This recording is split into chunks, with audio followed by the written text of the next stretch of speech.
निराशाजनक है भाजपा का 3 वर्ष का कार्यकाल, बोले मदन लाल। खबर है ऊधम सिंह नगर के बाजपुर से। बता दें कि बुधवार को कांग्रेस एससी मोर्चा के प्रदेश अध्यक्ष मदन लाल ब्लॉक प्रमुख पति कांग्रेस नेता राजकुमार के आवास पर पहुंचे। इस दौरान उनका कार्यकर्ताओं द्वारा फूल माला पहनाकर जोरदार स्वागत किया गया। वहीं उन्होंने भाजपा सरकार के 3 साल के कार्यकाल को लेकर निराशाजनक जताते हुए कहा कि सरकार को जनता के बीच जश्न नहीं पश्चाताप करना चाहिए।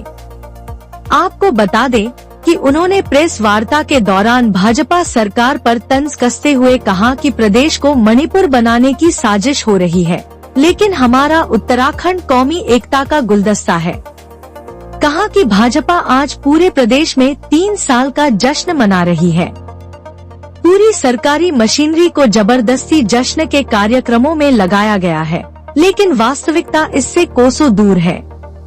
उन्होंने कहा कि आज प्रदेश को पहाड़ी और प्लेन के बीच में लड़ाने की कोशिश की जा रही है।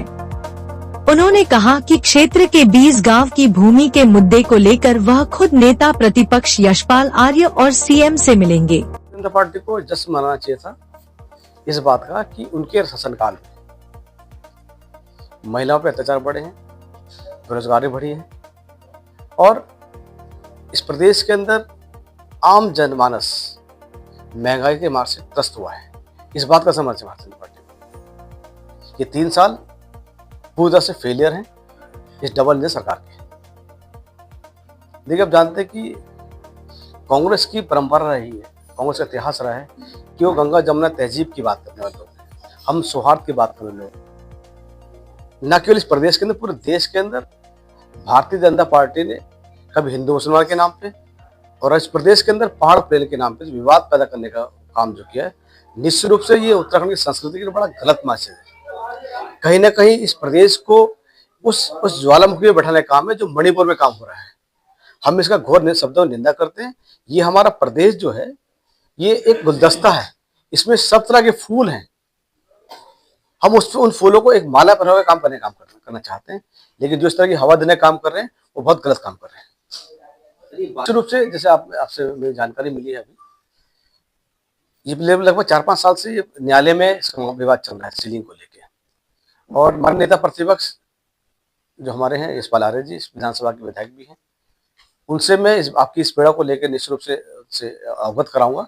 और जहाँ तक मेरी जानकारी है वो इस बात को बहुत बड़ी प्राथमिकता के आधार पे हल करने का प्रयास करेंगे। मैं आपसे आश्वस्त करता हूँ आप लोगों को कि मैं आपकी तमाम बातों को लेकर माननीय नेता प्रतिपक्ष से मुलाकात भी करूंगा और जितना जल्दी हो सके इस समस्या को हल करने का प्रयास किया जाएगा। तुम्हें जानकारी है और आपको जानकारी होगी कि पुराने जिससे पहले सत्र चला था, बजट सत्र में कांग्रेस की तरफ से माननीय नेता प्रतिपक्ष कांग्रेस के तमाम नेताओं ने इस बात को संसद विधानसभा में उठाया था कि जो लगातार जो इस तरह के हादसे बढ़ रहे हैं, क्योंकि पिछले वर्ष की बात है कि इसमें हमारे जो वन विभाग के लगभग 5 के 7 कर्मचारियों का उसी वजह से मृत्यु हो गई थी।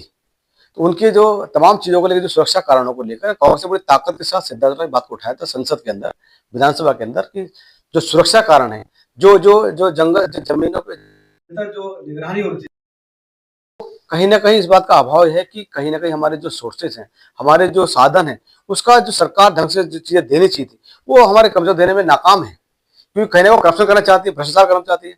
इसी बात का प्रमाण तो है कि जो सुविधाएं कर्मचारियों को मिलनी चाहिए, अब जैसे भर्तियों का मामला है, हमेशा वर्णरक्षक की भर्ती हुआ करती थी, एक नंबर ऑफ पर्सन जो सुरक्षा में लगे होते जंगलों में, आज वो है ही नहीं, भर्तियां बिल्कुल बंद है।